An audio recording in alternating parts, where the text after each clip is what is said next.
Hey everyone, my name is Will. I'm an electrical engineer with a focus on embedded systems and circuit board design.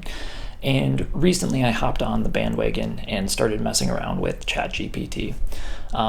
For a while I was kind of avoiding it because I kind of just thought it was the next big hype that everyone was kind of focused on, and I really didn't think it was worth my attention, to be honest. But after I started messing around with it, I realized it was far more powerful than I had initially anticipated.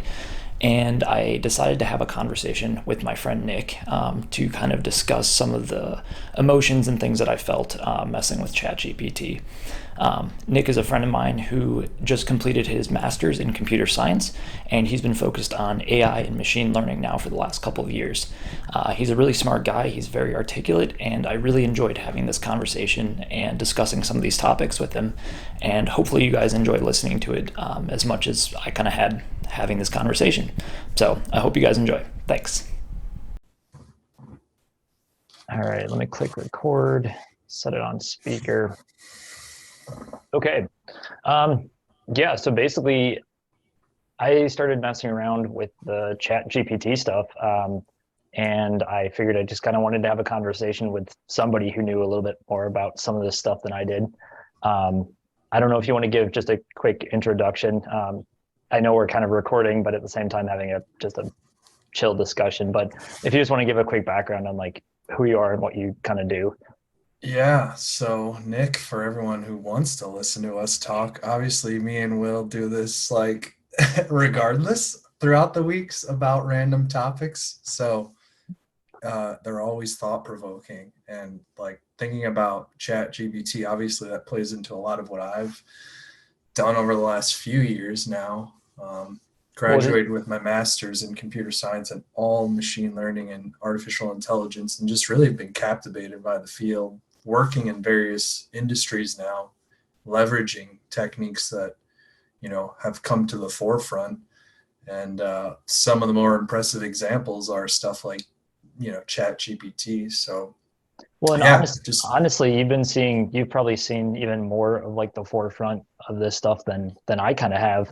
Um, and I just kind of, I mean, again, so I really, basically the reason I wanted to have this discussion was like, I was really like avoiding the whole Chat GPT thing for a while because I thought it was just like, it was the next craze that kind of everybody was hopping on. A lot of social media stuff, a lot of people seemed very interested in it, writing poems and songs and just silly stuff, really.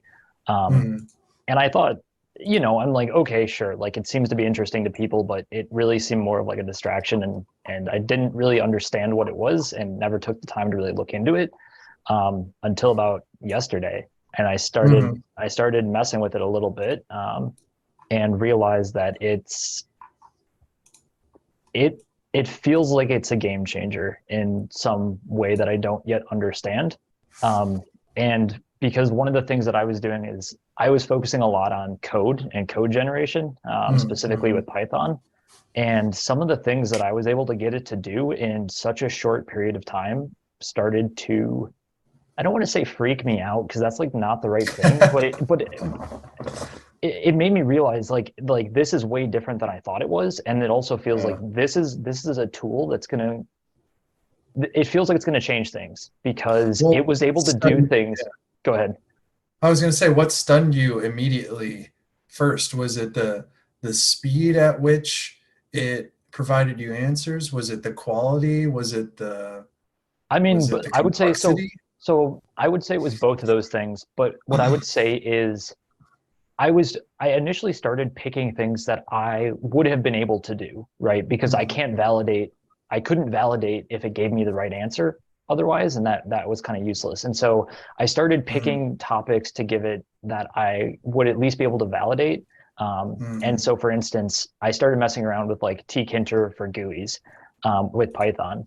And so I was like, hey, like ChatGPT, can you write me a calculator using Python and tkinter and make a GUI for it? And in mhm. like 30 seconds, it spat out code that I copy and pasted into Visual Studio and ran it. And I had a working calculator graphic. Like I had numbers that I could type in and hit plus, minus, divide, and subtract and or divide and multiply. And it got it right. And it did it in 30 seconds. Now is that code I could have written? Yes, but it wouldn't have taken me. It was able to output that so quickly. Um, and I'm now starting, and I messed with other things. I had it make Minesweeper. I literally asked it to make, I said Yeah. Using Python and tkinter, make make the game Minesweeper. And it made it on the first try Yeah. in 30 seconds. And so the thing to me that's so amazing is that, I mean, and I know it got trained on code and stuff, but I don't know. Everyone seems to be kind of interested in like having it write their papers and do their homework, but like I'm starting to look at this as like this is going to be a tool that if you don't learn how to use it, I feel like you're going to get left behind very, very quickly. Interesting. Interesting. And that sounds like maybe kind of wrapped in what you said, specific to you. You kind of started off your first like interpretation of it, like you were seeing results that kind of scared you in a sense. Yeah. And maybe part of what that was you seeing like, wow, it can do this job. Was there an obsolescence fear that you were having? Like, well, what makes me so much more different than this tool now? If any old person can, come in and do a specialized task. Well, and this is what's interesting. And I don't think I'm worried about it taking it's not that it's going to take somebody's job specifically, but what's going to Mm-hmm. happen is the people that are going to learn how to leverage this for their ability to Yeah. output work faster, those are the people that are going to take other people's jobs. And so I imagine this is just like the cell phone or the computer where it's like as you get Yeah. older, if if you didn't adopt this technology, you get left behind. And I'm sure you know plenty of like older people who were left Yeah. behind in terms of that tech. And things are Absolutely. accelerating now faster where it's like I imagine college kids that are 2 or 3 years behind me are going to start using this now. And if I don't like not just me, but like if people don't start picking this up in a way, I imagine that only gets worse. I Um, think that's the one thing that humbles you, and this is true about any field, but the rate at which artificial intelligence over the last, 2 decades, I'll say, really has just blown up because we've strapped ourselves to methods that scale with computation. It wasn't always that case. mhm, Before we go down that route, the to speak on the part of like people getting left behind, we've already seen examples of this in other domains. I mean, the mhm, agricultural revolution. I mean, we had people out there pushing plows in the mud to seed and reap what they sowed. And you don't see anyone doing that anymore. If you're doing that, you're wasting your time because right. now we have one farmer who works 200 acres with a John Deere Yeah. and is able to output enough to sustain the family for an entire year. So it's incredible that one, those can even happen, but I think what's even more incredible is that we do adapt. And I think that, to temper people's, because like most of movies, and I think a lot of AI gets drawn upon this, in a lot of movies is like you end up with the Terminator scenario, or Right. like Right. there's some amount of like total takeover that allows, basically makes human feel obsolescent and kind of a doomsday scenario. Yeah. But I don't think that is the reality of, if we just look at other examples of like technological revolutions in different domains, that hasn't been the case, and it's only ever been a positive.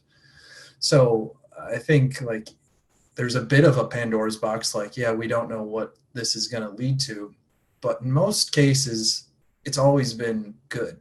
Well, so Like you can my think of a question, few negative exceptions in history, but to to some extent we're still here and we're still progressing, so we've been yeah, able to handle any crazy changes throughout history. I think the thing I'm concerned about in terms of like long-term AI is like Mhm. it's just and you'll see this is what's interesting with Chat GPT is like it's Mhm. all about how you like the prompts that you give it. And you have to give it good inputs in order for it to produce the outputs that you want, right? And like you're going to be obviously a lot more familiar with this, but Mhm. what I noticed or I guess the thing that I'd be concerned about, right? And like this is a classic like philosophical example, which is like, oh, I have an AI that its primary directive I ask it is to get rid of spam email. And it's trying Mm, to figure out the best way to do that. And through, multiple different computations and attempting different things, it realizes that humans are the things that create spam email. mm, And mm. so if it gets rid of humans, then it gets rid of all the spam email. Yep. And it's not like it's evil or its prime directive wasn't to do damage. It was to just do something benign like spam email. But if you don't bound it properly, you can end up in a situation you don't want to be in. Um, and again, I don't think we're anywhere near that at this point, but like those are Yeah. just things that, and again, you can see this with AI. And again, when I was messing with Chat GPT and like asking it to write code, it's like, oh, if I didn't specify make it GUI, it might write the code for it, but it might not actually put the display function in there to actually output it. And so it's Mhm. like you have to be very specific about what directives, like what you want it to achieve. You know what I mean? Yeah, that's exactly it. I think when people, that's a problem we have when we imagine these things is like misaligned objective functions. And the common parable in the AI field is the paperclip problem, similar to what you're saying though, where it's like make, an intelligent agent that can maximize the amount of paper clips that are made. And it's like, well, let's just completely mine all the resources possible necessary to make everything a paperclip, um, going so far as to, yeah, like the elimination of anything that gets in that way. Maybe that's humans, but yeah, again, we're not close to that. But I think there's some wisdom in what you're saying here is like, yeah, what are the things we're trying to accomplish? Like, don't worry so much about the architecture, of whatever you're leveraging or the algorithm that you're using or what it may or may not be capable. Spend a lot of time thinking about the problem and specify that objective function Yeah. to an absolute clarity.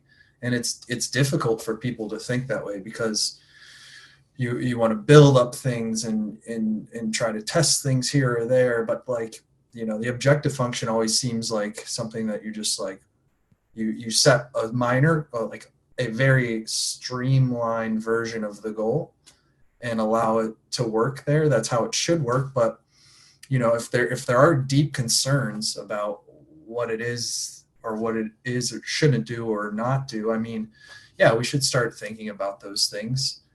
You start to teeter on the side of ethics with these things, and I'm also wary of that though too, because that's just another way of like imparting your perception of the problem onto your approach, and Right. that could just be as malaligned. So these things, I think what's fun about whenever stuff like chat gpt comes into waves, and we like AI has seen waves. It's very well documented throughout its history of things where it's like, wow, this is it, we're reaching the singularity moment where it's going to take off and carry itself throughout here. And then that's followed by a winter where, it didn't Yep. achieve what we wanted to. That's partially because we find the limitations of what it is it can do, and at the same time moving the goalposts of things we want it to do.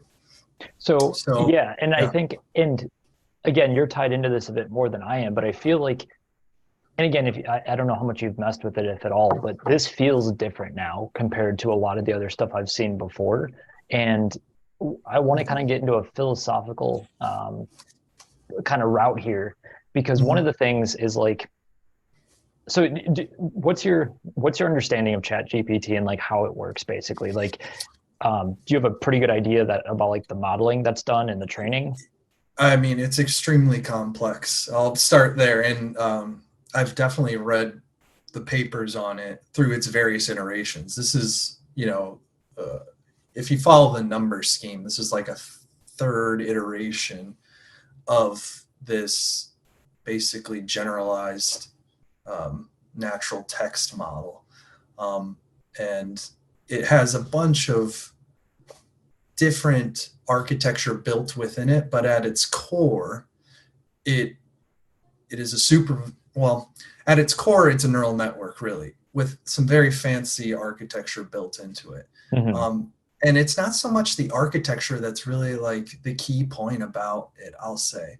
Like I used to think that's where the magic is. Yeah. Um, but really that it's just the fact that it's trained on an immense amount of data is really what it comes down to.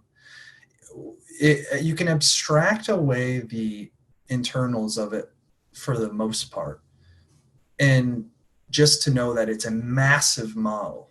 So in doing something that is so massive, you're able to capture and encode just a humongous amount of complexity, and a complexity that is not easily described by physics. There's equations that describe how gravity interacts on an object, and those are very simple Newtonian, and they're precise to a degree, but they're precise enough for us to use to launch rockets into space. I mean, that's pretty precise enough, but no one knows what the equation is to, yeah, tell someone how to write their paper, or what it is to code up some game, like you said. Like that, if that was a physics equation, it would be insanely complex. Yeah. So just the fact that its sheer size, I think, is where the magic is that you're able to capture the dynamics of human language and conversation in a Well, way so that's never been done before. so this is where, right. And so this is where I start to get philosophical, which is like when you start to ask, like, is ChatGPT or these models, are they able to be creative? Are they able to come up with new ideas?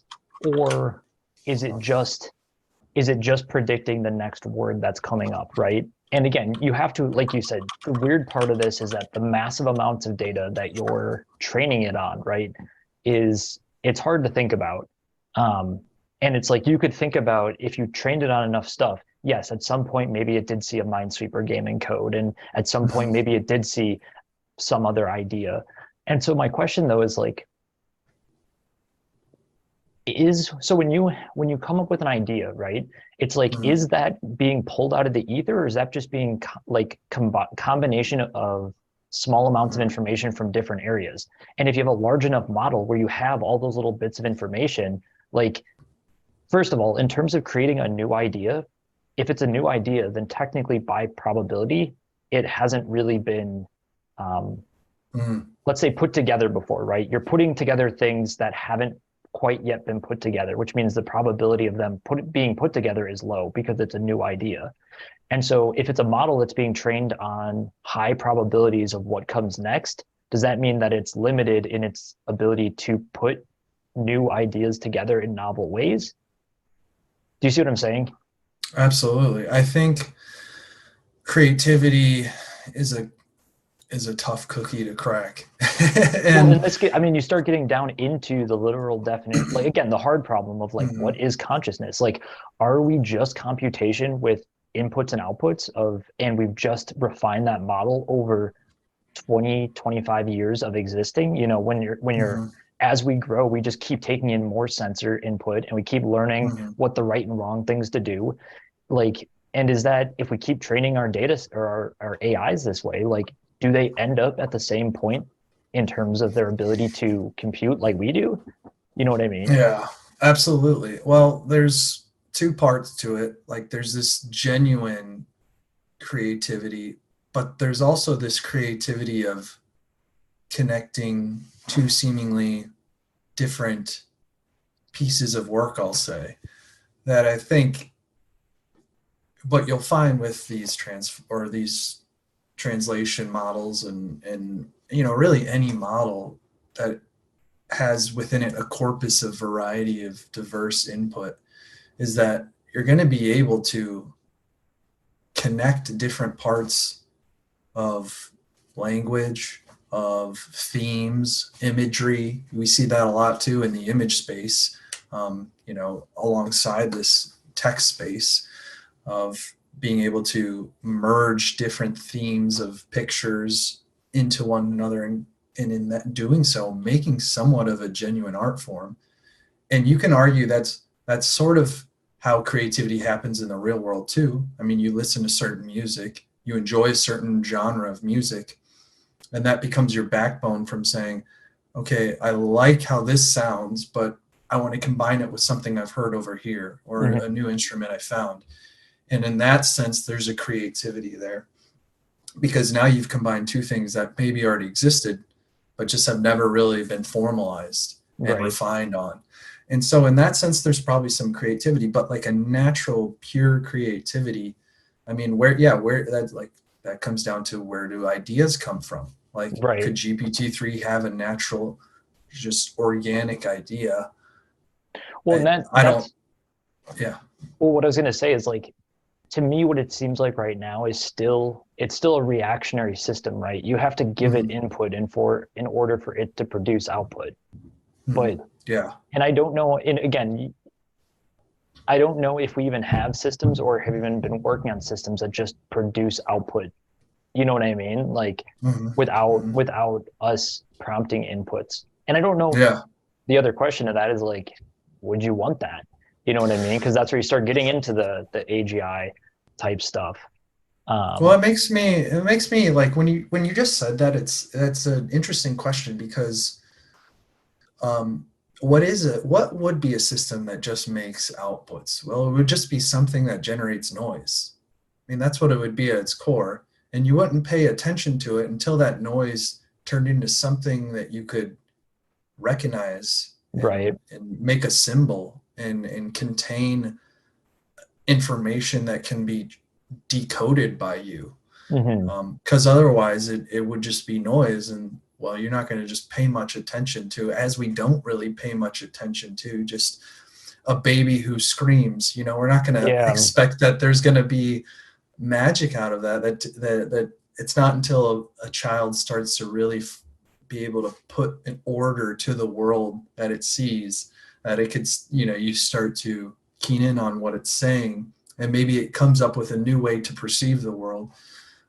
But in that sense, and you mirror it to, you know, this GPT model, you know, it's a stamp in time. You know, it's a stamp of a lot of time, but it's just a stamp in time Hmm. of what it was trained on. Yeah. And the corpus of what it was trained on was all of our own thoughts and ideas and conversations that happened online. Okay. So, So what's interesting though is like, how are we any mm, different, right? mm, Because if you think mm, about it, like, again, in my case, I've been around for 26 years. So I'm a mm, stamp in time of the last mm, 26 years. Not even actually, because when you're a kid, mm, you're not being imprinted with that stuff. And so, mm, but in that way, like it's easy to talk about the like Chat GPT being a stamp in time, but again, extend that out, and it's like if you just keep training it on the world around it over years and years, which is what humans like what we do as humans, like I can only imagine this thing just keeps getting better. You know mm, what I mean? mm, And the other part of that, and yeah. this is another thing that I get caught up on right now, which is like, what does it mean to actually know something? Mm, Because a lot of times we like to describe in kind of like an esoteric way where it's like, oh, like the AI can produce an output, but it doesn't really know it in the way that I know it. But what does that mm, actually mean to know, right? Because if you were to ask me something, let's say you ask me about an apple to describe an apple, right? Like I can give you a whole bunch of facts about it, that it's red, that it's, you know, this certain size, that it tastes a certain way. But at the end of the day, it's just a list of concrete, let's say, facts about what it is. And it's like mm. an AI can also output those things. And so does that mean that it knows it? And you know what I mean? It starts getting really weird when you start to think about, and the other part of it is like, in order for it to be a useful tool, does it even matter if it knows it or not? Yeah, well, that's a little different of a question because I think, yeah, uh, you know, as you know, there's many tools that do different jobs and they all do their job very specifically and very well. And there's usually a tool for a job. So it could be the case that this is a tool for a job for many jobs because it's so generalized. But to the question of like, how do you know if you know something? I think it's to the degree that you can test it in your environment and confirm its results with your Hmm. perception. And I don't think you see that. obviously with an algorithm that exists online in the internet. It doesn't even exist online really. It exists, it's hosted online, but it's not like actively training and actively observing the stream that comes on through the internet. Could you So see a situation in which it gets where we get to that point rather soon, though? yeah, I think so. I think that's the next step. Um, but I don't think it'll ever be able to, in its current form, test the things that it knows to confirm that it knows something. I Hmm. think the other flip side of that is, can you can it teach you something? If we can go down the route of exploring, like, well, can if it knows all these things and I ask these questions, can it teach me to come to know those things as well? Hmm. Or is it just like a dictionary still, and it's just like, yeah, input the right words and I'll show you exactly it is. Now it's a complex dictionary because, like you said, like there's aspects to the apple, red, round, juice. There's aspects to the coding game. Like it has the dictionary of what Minesweeper looks like within it and can provide you that description in Python code. And maybe it can even provide you that description in a game manual. Yeah. So the degree at which it can test, I think, is the first thing, to know whether it truly knows. If something truly knows something, it needs to be able to test it in the environment. Like if I really need to like know that I can play the piano, I can watch a million videos on YouTube to like learn about the piano. But I don't know if I can play the piano unless I can actually write it down. Same with a math problem. I don't know if I can do addition unless I start trying to do addition Interesting. and Yeah. seeing if my results are coming back right. Well, that's a really I think that's actually very insightful because yeah, it is like a diction. I think that's a good analogy that of it being like a dictionary, but it's like the world's most complex dictionary Absolutely. that's like ever existed. And you don't even have to flip through the pages to find something. You just ask it and No, it provides it for you. Um, and in a way that absolutely. like Google doesn't, you know what I mean? Because again, it's like if I'm programming something and I need to go find how to write one of these lines of code, I can go find it, but it's not handed to me in a way that using this seems to do. That's Um, so hilarious that you bring up the Google point because I've had friends also say that same thing. Like, I don't know why Google is a thing anymore. If I could just have something that has a more curated reply specific to my question, I feel like you're going to find search becoming more like this and less of you going through and finding, different articles and having to parse out the information. I feel like this enhanced form of searching through, let's call it this dictionary, of being able to provide you like the answer to your complex question in a concise way. I mean, that right there, I feel like is going to be one of the greatest things out of it. so are we concerned then that at some point, and I mean we already see this with cell phones, right? And the thing I'm a little worried about, the thing I'm excited about and worried about at the same time is that it's the efficiency at which you can get things done, but then you're Mm, also outsourcing it now. And so we already mm, do this stuff, right? Like we don't, there's a lot of skills I feel like people have just forgotten how to do because yeah, they don't have to do them because they can just look them up or they can just outsource it in a way using your cell phone or these other things, right? And so one of the things I'm concerned about, and I just was just thinking about this literally today when I had it, I was messing around with like code generation again, and mm, I literally had it build me like a GUI that I could input an equation and would graph it for me. Like it was just a bar, and then it was actually funny too because then when I tried to enter an equation, it threw me a syntax error, and then I asked it, I'm like, because I wrote it like a basic like a linear equation, and I'm like, mm. why is it throwing me a syntax error? So then I literally asked it, I'm like, how am I supposed to format the equation? And then it spit it out, and they're like, oh, this is how you should do it. I'm like, oh, and then I typed it in, and like it was wild.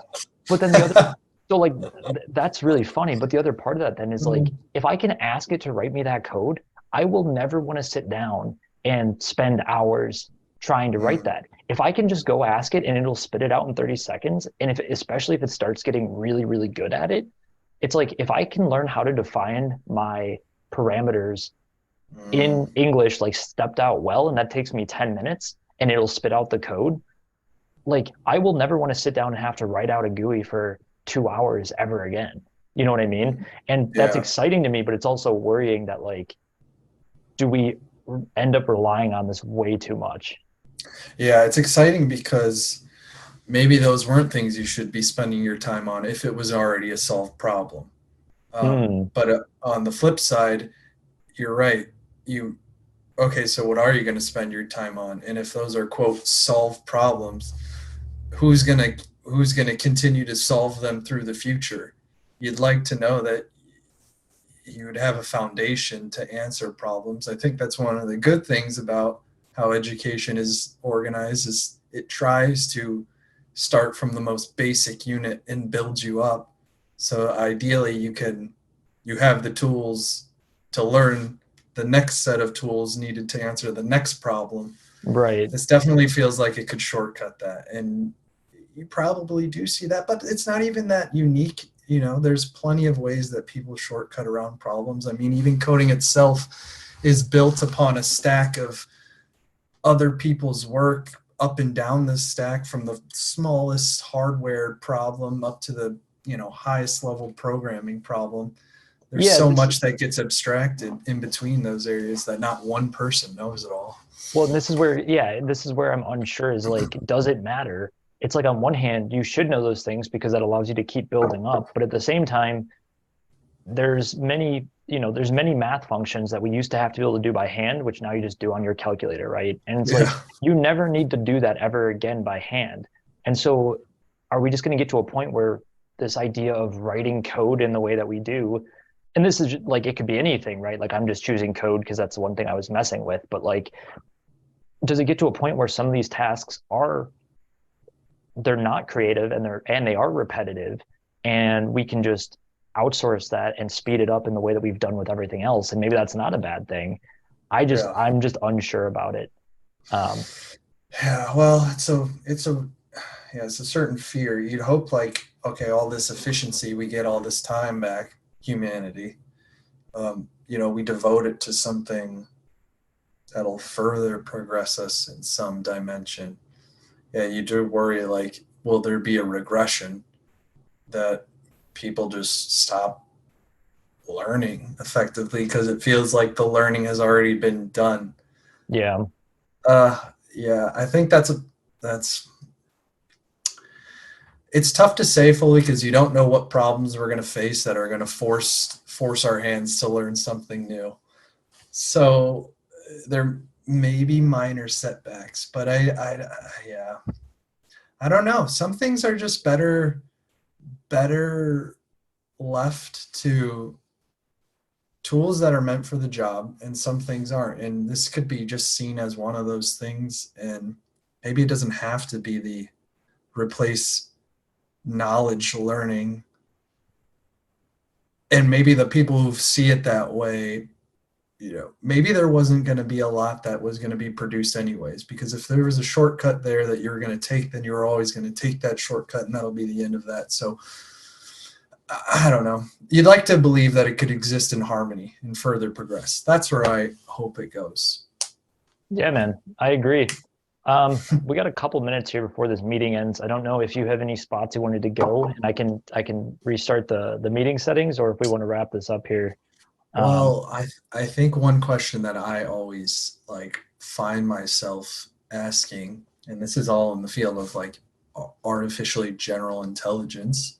So like at what point do we say this thing is intelligence, which is probably or intelligent, which is probably kind of a question we've already flirted around with, which is like, does it know these things? Well, even if it's just like copying and pasting essentially through what it's encoded in its structure, like would you still say it's actually intelligent? Like, what do you have an answer to that question? Do you think this thing is intelligent? so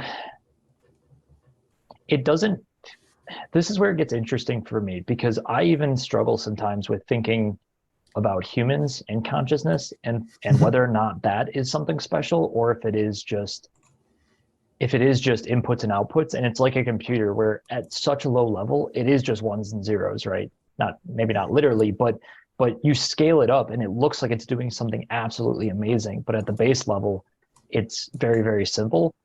And so when I look at something like this, I don't think it's intelligent, right? I don't Mhm. think that it's producing outputs based on inputs, and it doesn't feel like there's something extra there.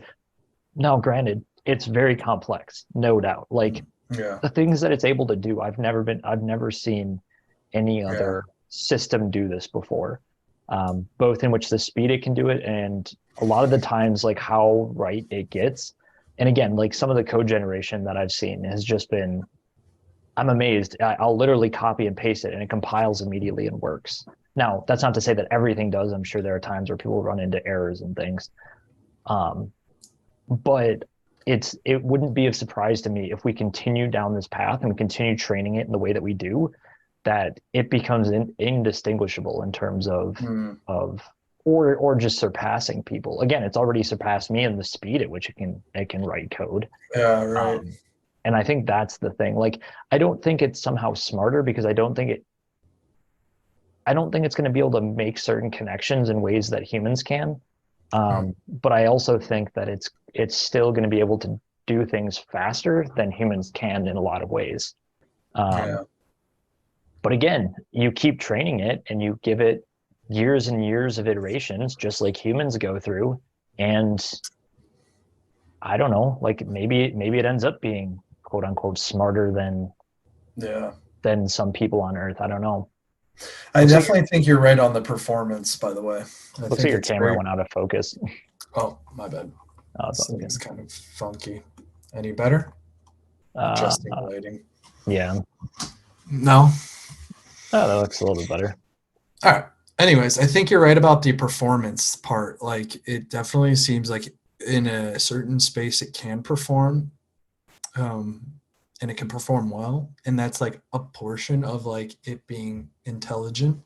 But I think jury's still out on how much of a variety of answers it can provide us or solutions to problems it can solve or give rather, and also like how much can it adapt to the variable different scenarios. Like Hmm. I think collectively we're going through that sort of scoring phase right now, kind of checking our rubrics, poking here at it, poking here there at it.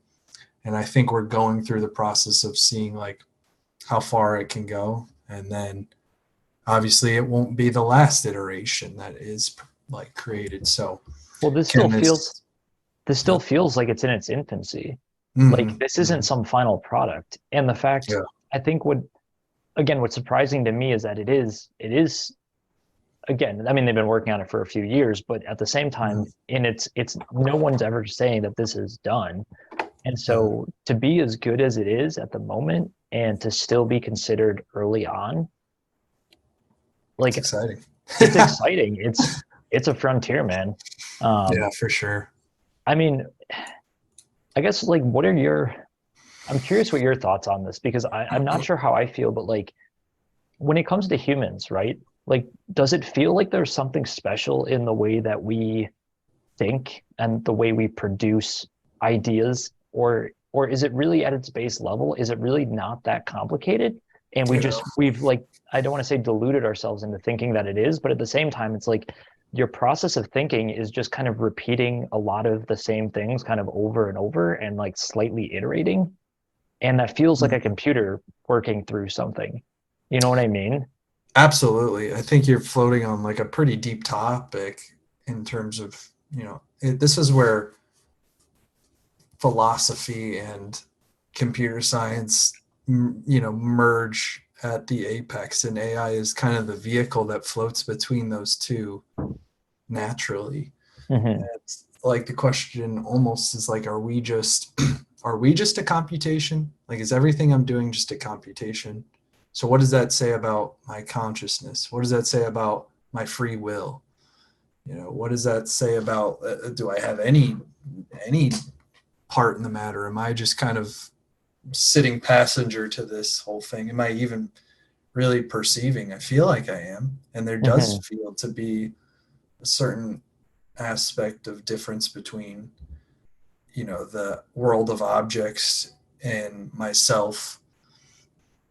And I don't, I don't like to think that we are just a computation. I feel like there's biological studies on variety of different things. Like, for instance, I feel like we've gone to the nth degree studying mice and all the ways they solve problems, and Hmm. how conscious is the mouse, and how much decision making does the mouse really make? Is it in the cockpit of making the judgments? It's hard to really say, because you can't really interface with the mouse to a degree that you can fully believe it, but we can watch and experiment, and we have Hmm. our own experiences.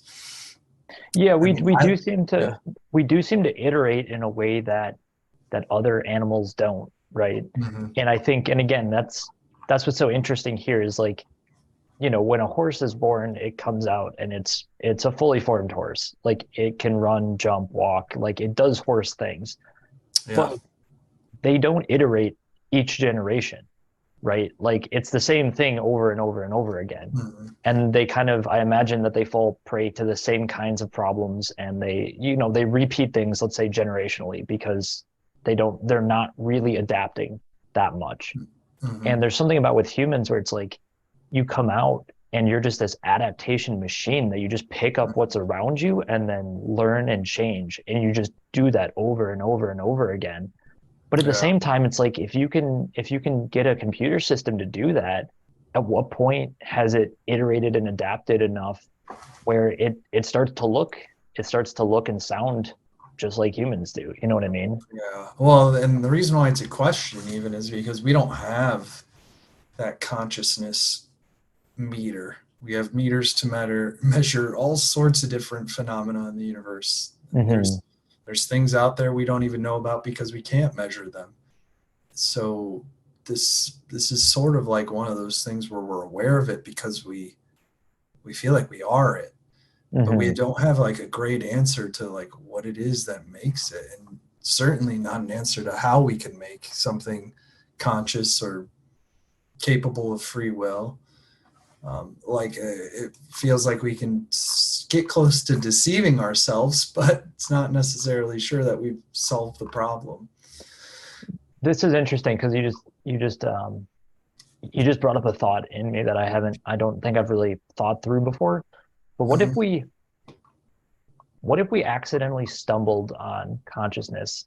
Like what if we keep iterating our chat GPT, let's say, and at some point it suddenly by all means appears as though it's by our definition conscious. Like what would that teach us about ourselves though? You know what I mean? Like, do you think there's I don't know if I've ever heard anybody talk about it because everyone like again, like you said, nobody really understands what consciousness is, and Mhm. it's like the hard problem, right? Like, what is it to exist?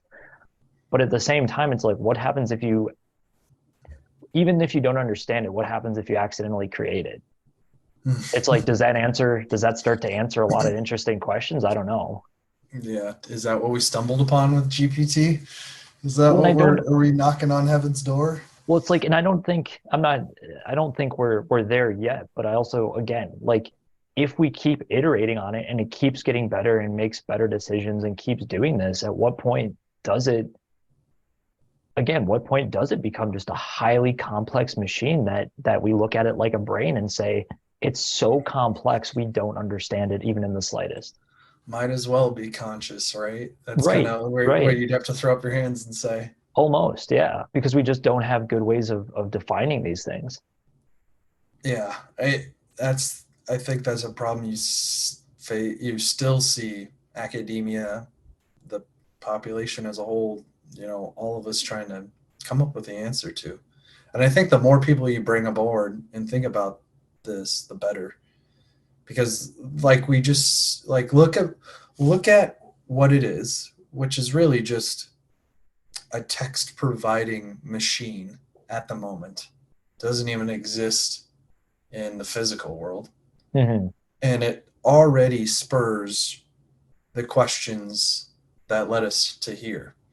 So clearly, there's something so powerful about thinking about, whether it's the questions of consciousness or the devices we create that aim towards being something like this highly intelligent system that could maybe even rival us in terms of the things it can accomplish. I think it's a problem that attracts people time and time again. It's written about in science fiction ad nauseum, and I think that's a good thing because it's like each time we like sit and think upon it, we kind of like we like carve a little bit more of what it is to be all of these things, and like we get slowly closer to that question. And it's Yeah. funny that like it's really not something that's too unique, because like we've been talking about, humans have been talking about like animated, um, artificially intelligent beings since like the Greek times. Like Yeah. some of the original Greek writings are about just golems embodied with the ability to, act intelligently or do biddings or, perceive in the world and act in the world. So it's like for 2000 plus years we've been having this idea of what it would mean to like basically create life from the cold hard objects. Still don't have the answers, but it's good to like ask the questions, definitely, because like that's what got me interested in this field in the first place, is like, well, yeah, how do we work? Like there's so many ways that people approach the problem. Neuroscientists looking at the brain, psychologists interfacing with people, um, computer scientists building what is artificially intelligent systems for problem solving. So yeah, it's going to be like across many industries that I think we're going to happen upon the problem. I think we'll need to see something like GPT enter into many more different areas of problems, and maybe even a physical embodiment as well. I think that's where things start getting really interesting. Hmm. There's something that is lacking, that with something that just exists on the internet or exists in pure computation, that I think embodying that in a physical form one way or the other, um, is going to be crucial to, yeah, just there's so much dynamics about how we converse. Think about even just how we talk, like Hmm. sarcasm.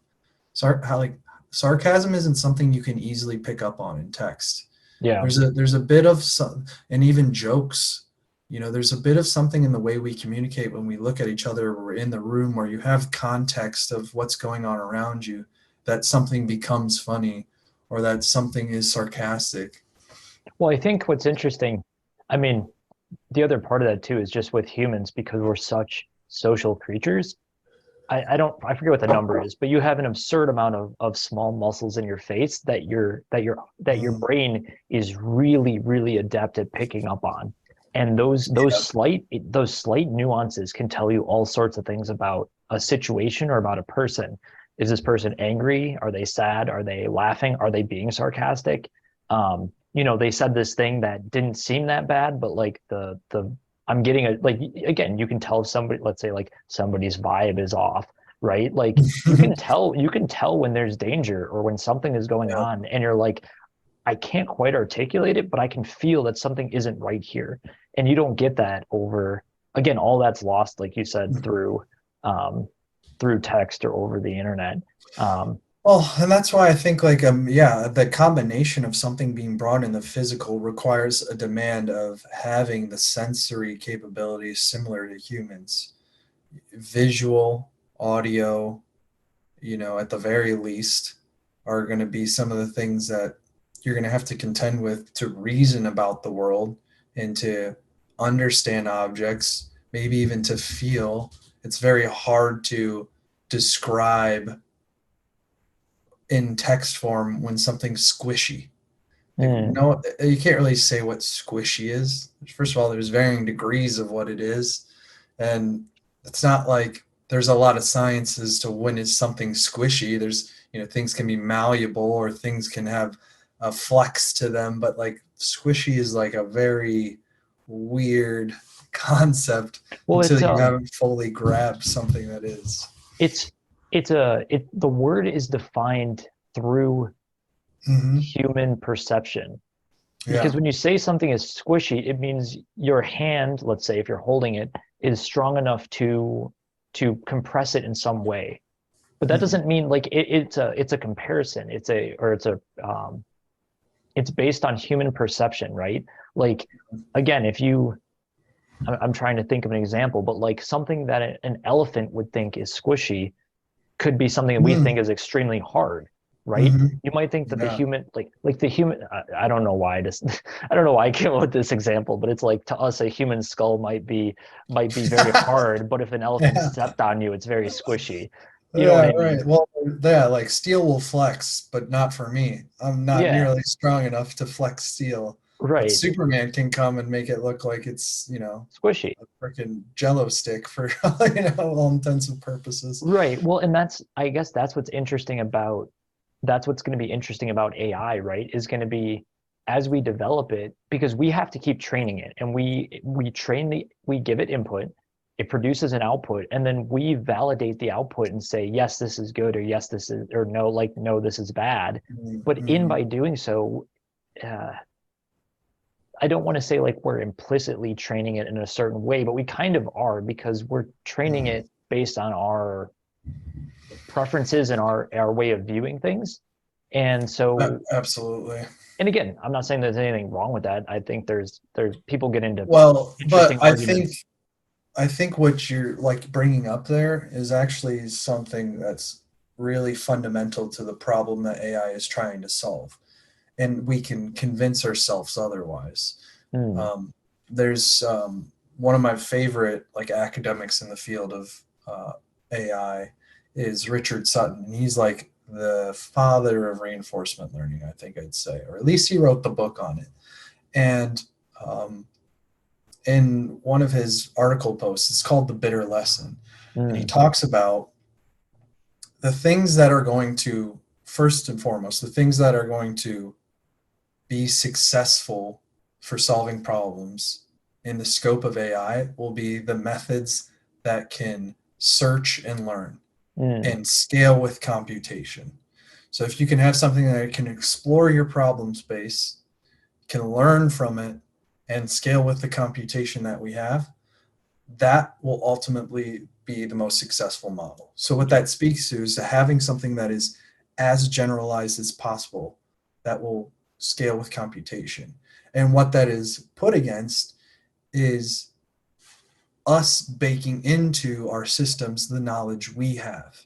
Hmm. And by doing that, we can allow shortcuts to happen. We can say, well, yeah, this is what this is, or this is what an apple is, or this is what physics is. Like it's a, this is what how gravity works, for examples. Like we can bake in a lot of the knowledge we have for whether it's right or wrong, or if it's a good enough approximation. But that ultimately won't scale because you're not starting from the fundamental of just allowing it to search and learn. And I Hmm. think Oh, what's important interesting. about that, thinking about that line of thinking is really the goal of what we're trying to do AI is have agents learn like we can learn and Hmm. not bake in the discoveries that we have already uncovered. We want Interesting. them to do it like these agents to do it under their own volition, because if we bake in what we know, that's just going to make it harder for us to understand how the discovering process can be done. And kind of to circle around our whole discussion, like I think that's what got me interested in it, and why there's so many fields dedicated to the consciousness and how thoughts are and how we interact, is because there's something so magical about like the discovery process and the Hmm. learning process. And we see it, like we reap the benefits all the time. We're surrounded by like the work of people who have gone out into the world, had a hypothesis about it, tested it, actually built something. You could call it a something, Hmm. and then we all get to share in that. I think that process is just so incredible, and we'd love to see that in AI. So keeping it as generalized and letting the learning and searching process come organically is like the baseline of where it needs to be. So Mm. I think that's something to keep in mind whenever we see like these agents and what they can do and what they can't do and what their assumptions are and what's been baked into them and what they've been trained on. Hmm. They're like it's good to keep those things in mind, and hopefully the industry doesn't lose sight of like the goal of like trying to just uncover what is the discovery process and have Yeah. agents that can do that. I think that's They don't limit it such an too important much. thing. Yeah, yeah. Don't limit it too much, or like the history of AI has gone through ebbs and flows, and you know, to be fair, it's like yeah, you need to have output that like provides for society in the now. Hmm. But don't let that shortcut the big goal, which is Yeah. like, can we discover the discovery process, and Yeah. can we have Like, agents like live that out? interesting. Yeah, that's really interesting.